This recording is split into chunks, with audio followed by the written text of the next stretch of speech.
Hi అండి. ఈరోజు జల్ల చేపల యొక్క ఫ్రై అండ్ ఇగురు రెండూ చూపిస్తానండి. ఎందుకంటే లంసం తీసుకుని వచ్చారు కాబట్టి. లంసం అంటే ఏంటంటే చాలామందికి తక్కువ ఉంది. మేము 2 మెంబర్స్ ఇంట్లో ఉంటాం కాబట్టి మాకు ఎక్కువ కాబట్టి 4 ఫిషెస్ వచ్చినాయండి. జల్ల అంటే మీకు తెలుసు, అసలు సముద్రం జల్ల ఇదివరకు వచ్చేది మా చిన్నప్పుడు. ఇప్పుడు అంత ఎక్కువ రావటం లేదు. ఇప్పుడు అంతా కూడా చెరువు జల్ల అనేది చూపిస్తున్నారు. నిజానికి జల్ల అంటే ఇది అనమాట. ఇది కొద్ది నీచు వాసన వస్తుంది సముద్రపు జల్ల, కానీ చాలా టేస్ట్గా ఉంటుంది. పులుసు పెట్టుకుంటారు చాలామంది. ఎప్పుడూ నేను ఫ్రై కూడా తినలేదు. ముక్కలు ఎక్కువ ఉన్నాయి కదా, నేను కూడా ఫ్రై అని చూస్తున్నాను. ఈ ఫ్రై ఏదైనా ఒకలాగే ఉంటుంది, కాకపోతే దీని టేస్ట్ అనేది మాత్రం పులుసు వేసుకొని చేసుకునేదానికే వస్తుంది. చూడండి, దీనికి మీసాలు ఉన్నాయి కదా ఇలాగ. అలాగే దీనికి ఒక మెట్టు లాంటి పదార్థం ఒకటి వైట్గా వస్తూ ఉంటుంది, దీనికి లేదు. అది లోపల ఇక్కడ ఉంటుందన్నమాట. అదేంటంటే మెడిసిన్కి, క్యాన్సర్ మెడిసిన్ కూడా ఉపయోగిస్తారనమాట.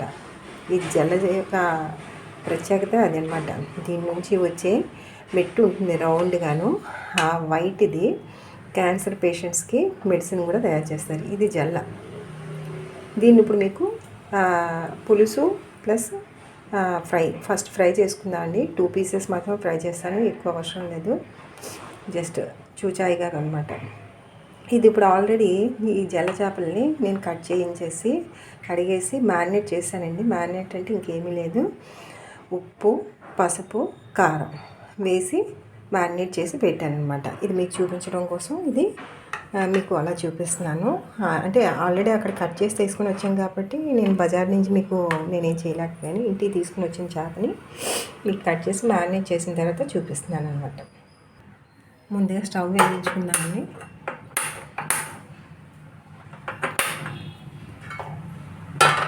మూకుడు ఒకటి పెట్టుకున్నాను అనమాట. నాన్ వెజ్ గట్రా నేను ఇలాంటి మూకుడులే ఉపయోగిస్తానండి. ఓన్లీ వెజ్కి మాత్రమే వేరేవి. అసలు ఐరన్ తపాలని నేను యూజ్ చేద్దాం, ఐరన్ కడాయి, కానీ అవి ఏంటంటే ఐరన్ తపాలే యూజ్ చేయమని చెప్తున్నారు. ఐరన్ కడాయి కానీ ఐరన్ మూకుడులు కానీ ఏవైనా సరే, కానీ అవి వండుతూ ఉంటే బ్లాకిష్ వచ్చేస్తున్నాయి అనమాట. చూడటానికి అంతగా అనిపించడం లేదు. మీరు తినడానికి అయితే పర్వాలేదు, మీకు చూపించడానికి ఇలాంటి తపాలే బాగుంటుంది అనేసి మీకు ఇది పెట్టాను అనమాట. ఇందులో ఫ్రై కూడా బాగానే వస్తుంది. పులుసు అంటే ఎక్కువగా కాకుండా లైట్గా పులుపు అనేది ఈ చేపకి తగిలితే టేస్ట్ వస్తుంది కాబట్టి మీకు చూపించడానికి ఇక అలా చేశాను. మొదటిగా ఆయిల్ పోసుకుంటామండి. డీప్ ఫ్రై కాదండి, నార్మల్గా ఫ్రై అనమాట. చాలామంది మ్యారినేట్ చేసేసుకున్న తర్వాత ఈ చేపని ఫ్రై చేసేసుకుంటారు. కొద్దిగా మసాలా ఏమైనా పెట్టుకుంటే చాలామంది ఏం చేస్తారంటే దీనికి చిన్న మసాలా పౌడరు, అల్లం వెల్లుల్లి పేస్ట్ పెడతారు. నేను ఇప్పుడు ఏంటంటే ఈ మ్యారినేట్ చేసుకుని ఉప్పు, కారం, పసుపు పెట్టుకునే దానికి చిన్న అల్లం వెల్లుల్లి పేస్ట్ మాత్రమే యాడ్ చేస్తున్నాను. ఇంక మసాలా ఏమీ వేయను అనమాట. చూసారు కదా, ఈ మాత్రమే అల్లం వెల్లుల్లి పేస్ట్, దీనికి టచ్ అప్ ఇస్తున్నాను. ఈ టచ్ అప్ ఇచ్చిన వాటిని ఈ విధంగా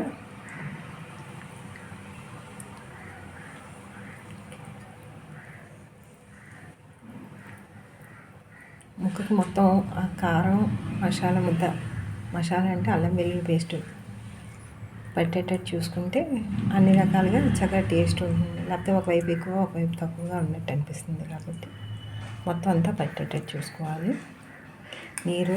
నూనె సలసల కాకుందండి. ముందు వేసేటప్పుడు జాగ్రత్త చూసుకోండి, ఒక్కోసారి తుల్లుతాయి. ఆయిల్ కూడా మంచిగా రావటం లేదు కాబట్టి నేను జాగ్రత్తగా చూసారా ఫ్రై మంచిగా టాప్ ముక్క, మధ్యలో ముక్క మాత్రమే వేసుకున్నానండి. ఇంకా ఈ చేపల్లోని ఎక్కువ మసాలా గట్రా వేస్తే దానికి టేస్ట్ వేరేగా అయిపోతుందండి. ఇప్పుడు మనం గార్నిష్ చేసుకోవడానికి మనం కొత్తిమీర ఇవన్నీ వేస్తున్నాము. ఇప్పుడంటే ఆ ట్రెండ్, కానీ మా చిన్నప్పుడు అసలు కొత్తిమీర గార్నిష్ అనేది మేము ఎప్పుడు వినేలేదు. మేము కొద్దిగా ఎదిగే కొద్దిగా అలా గార్నిష్ అనే మాట విన్నాం అనమాట.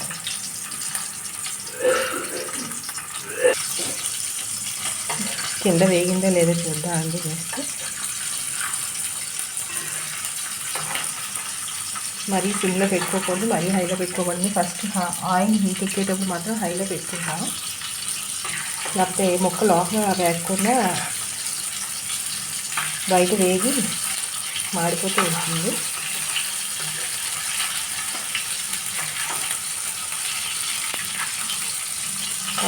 ఇలా అనుకున్నప్పుడు కింద రావటం లేదంటే వేగలేదన్నమాట. అదే వేగింది అనుకోండి, మనం ఇలా కింద స్పూన్ పెట్టగానే వెంటనే వచ్చేస్తుంది.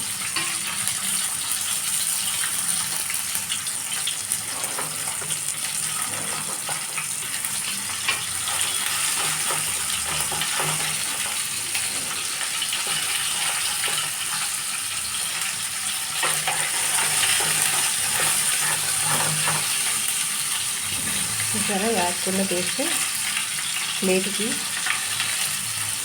కడాయికి కొద్దిగా అచ్చిపోతూ ఉంటుంది.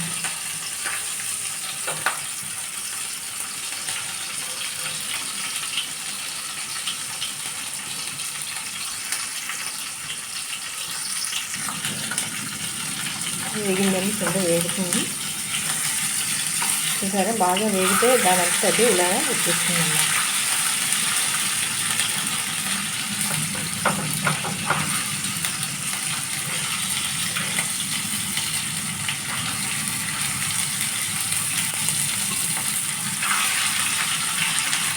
ఫస్ట్ మనం ఇలా అనేటప్పుడు ఫ్రై చేసుకుంటాం, కానీ ఇది తినడానికి చాలా బాగుంటుందండి. నూనెలో వేగిన ఆ ముక్క విడిపోయినా సరే దాని టేస్ట్ దానిదేనండి. మీకు నేను ముందుగానే చెప్తున్నానండి, నా దాంట్లో ప్రొఫెషనల్ క్వాలిటీస్ ఏమి ఉండదండి. ఇంట్లో సాధారణంగా ఒక ఆడవాళ్ళని మనం ఎలా అయితే వండుకుంటామో అలా మామూలుగా మీకు చూపించేస్తున్నాను. ముందు మీ అందరి ప్రోత్సాహం నాకు బాగా మెండుగా ఉంటే కనుక నేను కూడా ఏదైనా ఇంప్రూవ్మెంట్ చేయడానికి నేను చూస్తానండి. అందుకోసం మీకు ఒకవేళ నా రెసిపీస్ నేను చేసి మీరు జనరల్గా సింపుల్గా మీరు ఇంట్లో చేసి నచ్చినట్లయితే లైక్ చేసి సబ్స్క్రైబ్ చేసుకుంటారని ఆశిస్తున్నానండి.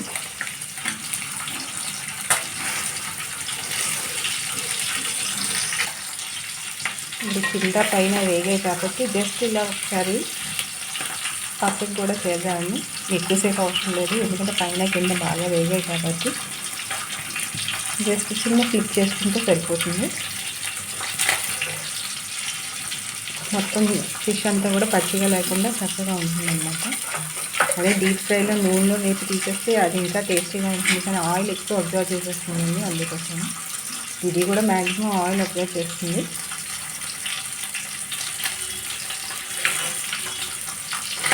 ఈ తోక ముక్కకైతే మనం కలిపి కొట్టించక్కర్లేదండి. ఆల్రెడీ ఆల్మోస్ట్ అన్నది మొత్తం అంతా కూడా పీసు ఊడిపోయింది కాబట్టి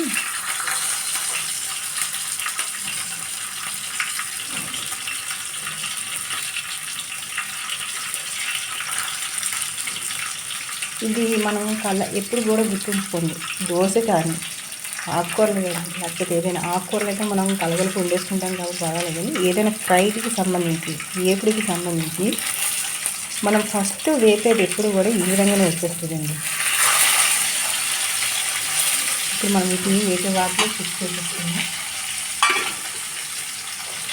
ఏంటండి ఈవిడ ఇలా అంటుంది, వంటలు చేస్తానంటే మార్చేస్తుండే మీకు అనుకోవద్దు. మీరు ఒకసారి చూడండి. ఇప్పుడు ఈ ప్యాన్లో ఫస్ట్ మనం నూనె వేసిన తర్వాత ఇది పెట్టాం కాబట్టి ఇలాగా మనకి అంటిపోయింది కదా. జస్ట్ నేను 2 ముక్కలు వేస్తానన్నాను, కానీ మీకు డైరెక్ట్గా మీకు ఆ ప్రెజెంటేషన్ చూపించడానికి ఇంకొక ముక్క కూడా వేస్తాను. చూడటానికి చాలా నీట్గా ఉన్నాయి. ఇది తింటే కూడా మంచి టేస్ట్ ఉంటుంది. అదేవిధంగా మీకు ఒక చిన్న స్మాల్ పీస్ అనేది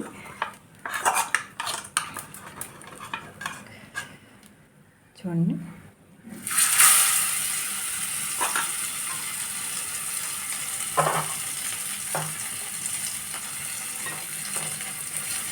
ఇది మనం కొద్దిగా సెమీసిమ్లో పెట్టుకున్నాం కదా, జస్ట్ చిన్న లైట్గా మంట పెంచానమాట. చూడండి, నేను ఇప్పుడు ఏమి ముట్టుకోవడం, మీ ఎదురుగానే మొత్తం అంతా కూడా మళ్ళీ చేస్తారు కదా. ఫస్ట్ వేసిన దోశకి కానీ, ఫస్ట్ వేసిన చేపకి కానీ, ఫస్ట్ వేసిన చికెన్ ముక్కలు కానీ ఆ విధంగా తోలు ఊడిపోతుంటాయి. చికెన్ మటన్ అయితే నూనె ఎక్కువగా వస్తుంటాయి కాబట్టి పర్వాలేదు.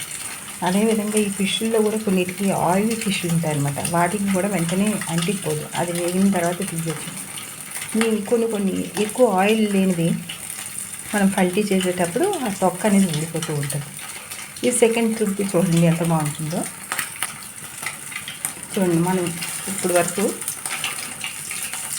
జస్ట్ ఇలా మూవ్ చేయగల వెంటనే ఆయిల్లో తీసిన తర్వాత చూడండి చక్కగా మంచి లైట్ బ్రౌన్ షేడ్లో ఉంది, బాగా వేసింది. ఈ నూనె బాగా సలసలా మాగుతుంది, సలసలా కాగిండాలి కాబట్టి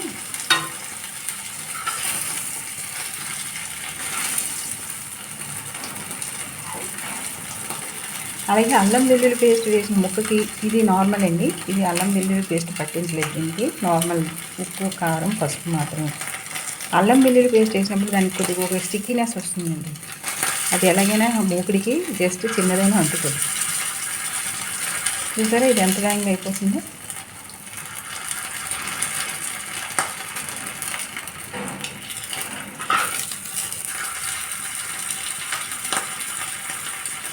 బోత్ సైడ్స్ ఉంది, 4 వైపులో కూడా బాగా ఫ్రై అయిపోయింది. ఎందుకంటే నూనె సలసలా మాగినది అందులోని ఫస్ట్ వాయిలోని.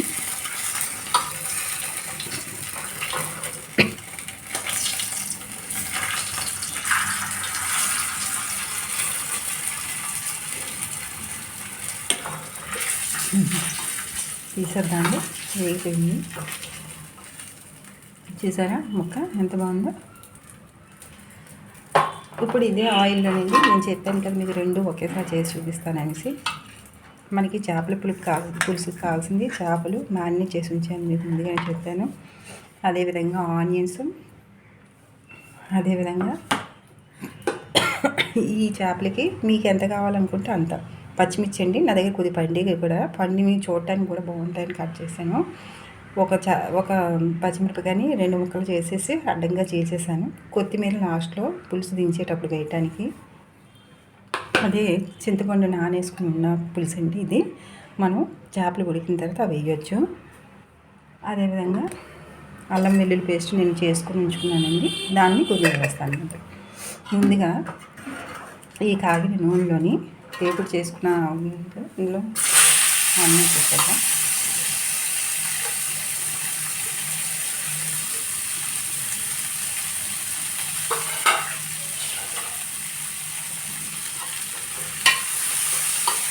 ఇది మంచి పెట్టుకున్నాను.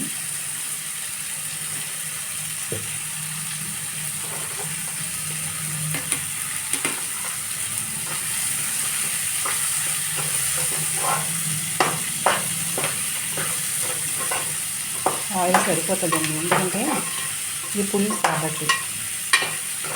పులుసుకైనా ఎగురికైనా ఆయిల్ ఎక్కువ అవసరం లేదు, జస్ట్ ఉల్లిపాయ ఆగడానికి కావాల్సిన ఆయిల్ వేసుకున్నాను. నేను ఆల్రెడీ 3 స్పూన్స్ వేసుకున్నాను. అందులో ఫిష్ కూడా ఫ్రై చేశాను కదా, ఆ ఉన్న నూనెలోనే ఇంకా లిటిల్ బిట్ బ్రౌన్ షేడ్ వచ్చేటట్టు వేసుకున్నాను. ఉల్లిపాయ ఇంకా బాగా వేగాలి అనుకునేటప్పుడు మనం దీంట్లో జస్ట్ చిన్న, అంటే ఆల్రెడీ నేను మ్యారినేట్ చేసేటప్పుడు ఫిష్లో ఉప్పు వేసాను అన్నాను కదండి, అందుకే తక్కువ వేసుకుంటున్నాను. ఎందుకంటే ఉల్లిపాయ వేయడానికి చిన్న మాయిశ్చర్ కావాలి. మనం ఉప్పు వేయాలి, అది వేస్టేజ్ కాబట్టి ఏదైనా సరే మాయిశ్చర్ వస్తుందండి. జస్ట్ చిన్న మూత పెట్టుకున్నాం.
ఇందులో ఇప్పుడు ఈ చేప ముక్కలు వేసుకుంటాము.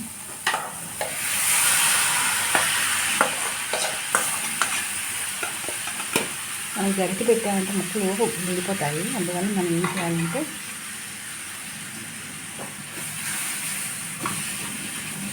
ఇది ఓల్డ్ స్టైల్ అండి, కానీ ఇదే మంచిది. మనం ముక్కల్ని కాకక్కర్లేదు. ఇలా అంటే కింద పైకి కిందకి వస్తాయన్నమాట.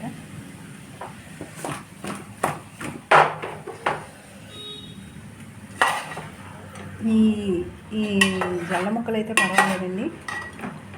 కొన్ని చేపలు ఉంటాయి, మనం ఇలా గరిటె పెట్టడానికి భయం వేస్తుంది, అవి విడిపోతాయి అన్నమాట. జస్ట్ ఎక్కువ వేగక్కర్లేదు, జస్ట్ చిన్నది వేగేటట్టు చూసుకున్నాను.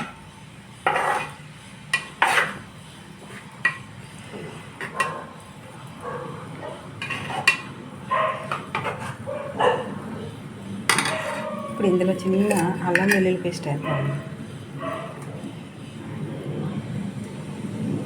ఎక్కువ అవసరం లేదండి, జస్ట్ చిన్న అల్లం వెల్లుల్లి పేస్ట్ వేసాను.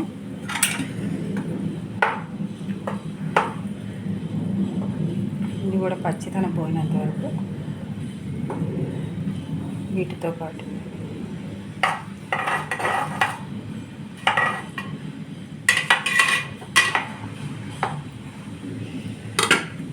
మూత పెట్టి 2 నిమిషాలు వేస్తామండి. హైలో పెడదాం. 2 మినిట్స్ అంటే 2 మినిట్స్ అండి, ఎక్కువ ఉంటే ఇదైపోతుంది, అడుగంటిపోతాయి. ఈ లోపల మనం ఏంటంటే చిక్కగా చింతపండు పులుసు రసం కలుపుకొని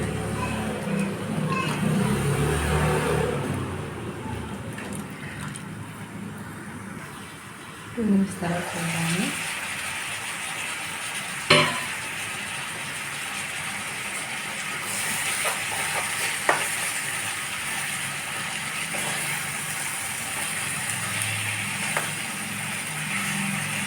మీకు ఒక విషయం తెలిసింది అంటే, నేను చెప్పేవన్నీ కూడా నాటుగానే ఉంటాయండి.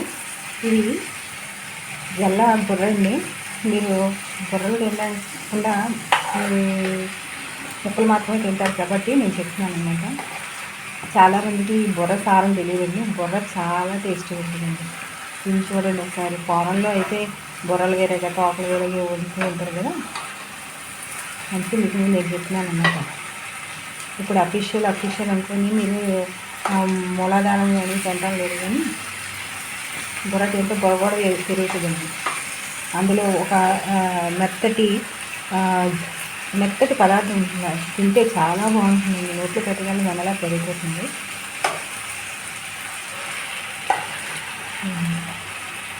చాలా ఇది మనం ఏం చేద్దామంటే ఇందులోని ఇప్పుడు మనం తీసుకునే ఫ్యామిలీలో ఇది ఆ రసాన్ని పిండుకొని ఇందులో వేసుకున్నాను. ఇలా మ్యారినేట్ చేసిన కారం ఎక్కువ ఉండిపోయింది కదా,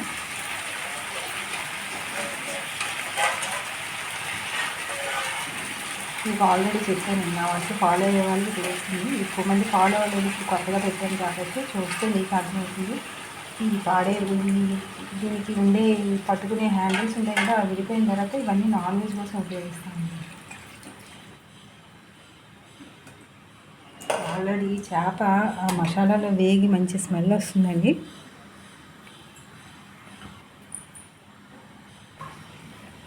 ఇప్పుడు ఈ చింతపండు రసం అంతా ఇందులో వేసేసాం కదా, జస్ట్ చిన్నదిలా కలుపుకొని ఇందులో ఆల్రెడీ 2 స్పూన్స్ కారం కూడా వేసానండి. కరెక్ట్గా సరిపోతుంది. ఉప్పు మాత్రమే చూసుకోవాలి. కొద్దిగా ముక్క ఉడికిన తర్వాత ముక్కకి కూడా ఉప్పు అంటుతుంది కాబట్టి తగ్గుతుందా, వేసుకోవాలా, పెరుగుతుందా అనేది మనం చూసుకోవాలి.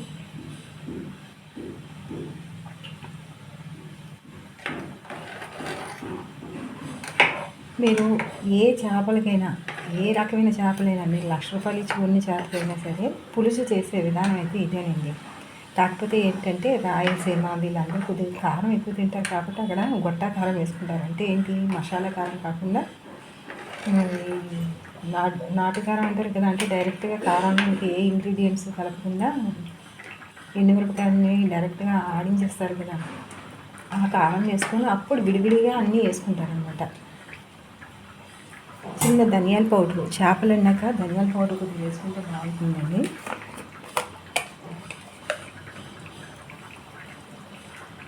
నేను ఇది ధనియాలు కానీ జీలకర్ర కానీ లైట్గా వేపుకొని పొడి చేసుకొని ఉంచుకుంటానండి. ఇది మన ప్రాసెస్. అంటే నేను ఇప్పుడు వైజాగ్ అమ్మాయిని కాబట్టి, వైజాగ్లో ఉంటున్నాను కాబట్టి ఇది మన ప్రాసెస్ అనమాట. అదే నెల్లూరులో వాళ్ళైతే దీంట్లో ఏం చేస్తారు, నెల్లూరు పులుసు అంటారు కదా, నెల్లూరు చేపల పులుసు అంటే దాని అర్థం ఏంటంటే ఆవాలు జీలకర్ర అంటే మరీ ఎక్కువ ఉండదు. మెయిన్ ఇంగ్రీడియంట్ అయితే అందులో ఆవాలు, మెంతులు, కొద్ది పచ్చిమిరపకాయ పేస్ట్ చేసుకొని వేసుకుంటారండి. పులుసు మరుగుతున్నప్పుడు ఆ ఆవాలు ఈ పులుసులో మరిగేటప్పుడు ఒక డిఫరెంట్ టేస్ట్ వస్తుంది, అది బాగుంటుంది అన్నమాట. ఇప్పుడు ఈ జల్ల పులుసుకి అంత మనకు అవసరం లేదు, కానీ జల్ల పులుసు ఇప్పుడు నేను చెప్పిన విధంగా మీరు చేసి చూడండి. మీరు అసలు అన్నాన్ని మీరు వదలకుండా తినేస్తారు, అంత కమ్మదనం. అసలే యాక్చువల్లీ ఈ జల్లలోనే ఉన్నది ఆ మహిమ. ఇది దొరకడమే కష్టం. మనకి చూడటానికి అనిపిస్తుంది ఇదేం ఫిష్ అనిపిస్తుంది, కానీ ఒకప్పుడు జల్లలంటే బోల్డ్ ఇదే ఇప్పుడు ఈ జల్లలు దిగడమే లేదు. దొరికినప్పుడు బాగోకూడదు అనేసి తీసుకొని వచ్చానండి. చేపల బజార్ అనగానే మా వారిని అన్నీ పంపిస్తారు, ఎందుకంటే నేను కొద్దిగా చేపలు వెతికి ఏ చేప అలా ఉంటుంది ఏంటని పట్టుకుంటాను. అదేవిధంగా ఇందులో నేను పచ్చిమిరపకాయలు రెండుగా చీల్చి ఉంచాను కదండి, పైనుంచి వేసేస్తే ఈ కారం కూడా కరెక్ట్గా సెట్ అయిపోతుంది.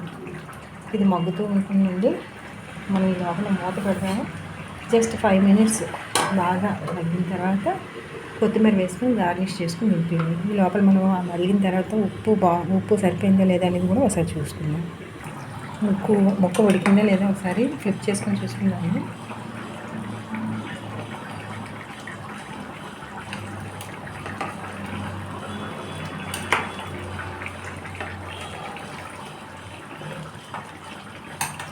చూసారా ఆయిల్ పక్క నుంచి ఎలా తేలుతుందో. నేను ఇంత తక్కువ ఆయిల్ వేసుకున్నా సరే చేపల్లో గట్రా పులుసు చేసుకునేటప్పుడు కొద్దిగా ఆయిల్ తేలిపోతుంది. చాలామంది ఎందుకు చేసేవారంటే పూర్వం జనాలు మట్టి పాత్రలో వండుకుండేవారు కదా, అన్నీ కలిపి. అంటే ఫస్ట్ ఉల్లిపాయలు పచ్చిమిరపకాయలు కాస్త కట్ చేసేసి తప్పాలలో వేసేసి, చికెన్ అయితే చికెన్, మటన్ అయితే మటన్, ఫిష్ అయితే ఫిష్, వెజిటేబుల్స్ అయితే వెజిటేబుల్స్ అన్నీ కలిపేసి స్టవ్ మీద పెట్టేసేవారండి చిన్న మంట పెట్టి. అది వేగుతూ ఉండేటప్పుడు దానికి కావాల్సిన మంటని పెంచుకుంటూ అటు ఇటు నేను ఇందాక తెప్పాలతో ఇలా అన్నాను కదా, ఆ విధంగా చేసుకుంటూ కలిపి ఇగురైతే ఇగురు, పులుసు అయితే పులుసు, నీటిని టమాటాలు అవన్నీ యాడ్ చేసుకొని మూత పెట్టుకొని మగ్గ పెట్టేసి దించేసుకునేవారు. అదే కూర. అందులో ఇప్పుడులాగా గార్నిష్ కోసం ఈ గిత్తిమీరలు ఏమి ఉండేవి కాదు. ఇప్పుడంటే లేటెస్ట్ ట్రెండ్లో మనం కొత్తిమీరలు గార్నిష్లు డిఫరెంట్గా మనం గార్నిష్ చేసుకుంటున్నాం అనమాట. ఒకసారి ఉప్పు చూస్తానండి ఎలా ఉందో లేదో.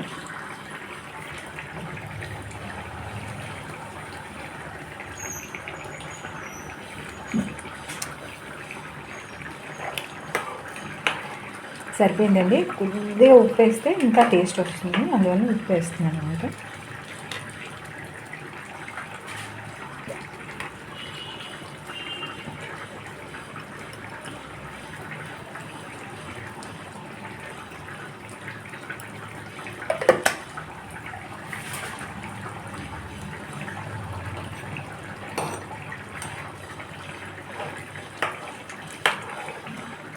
ఇంకో 2 minutes ఉంచి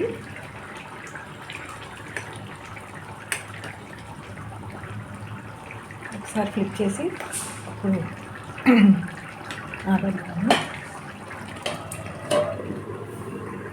ఒకసారి కలిపి చేసుకుందామండి.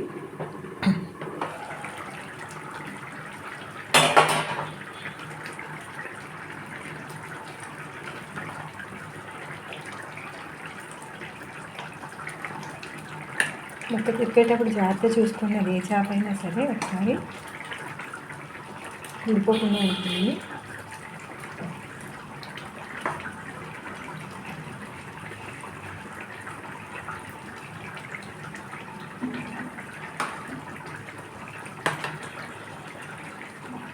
చూసారా మధ్యలో ముక్కలు జస్ట్ మనం ఇలా చిన్న క్లిక్ చేయడానికి కూడా బాగా ఉడికిపోయింది.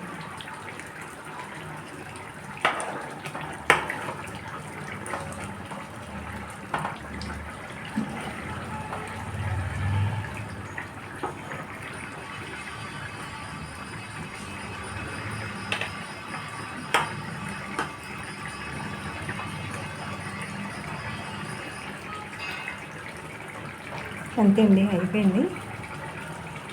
గార్నిష్ చేసేద్దాం.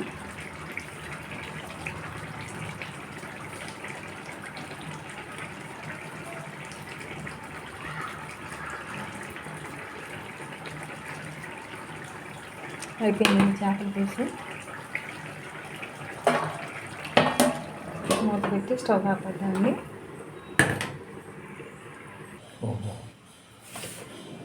అయిపోయిందండి.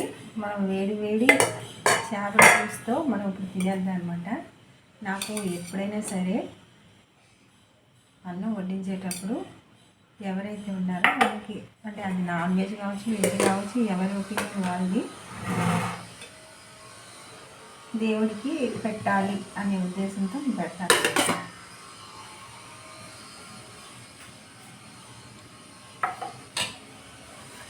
ఇవన్నీ మూడు లాంటి మంచి స్మెల్ వస్తుంది, మంచి ఫ్లేవరు.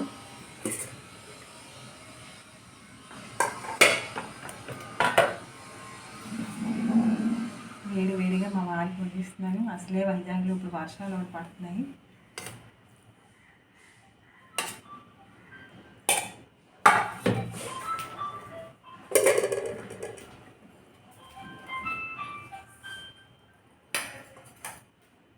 ఫిష్ ఫ్రై అండ్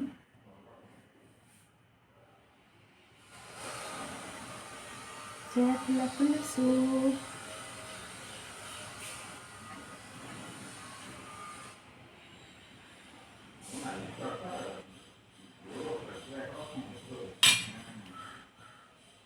వేడి వేడి చేపల పులుసుతో అన్నం రెడీ. మీకు నా ప్రెజెంటేషన్ కనిపిస్తుందా?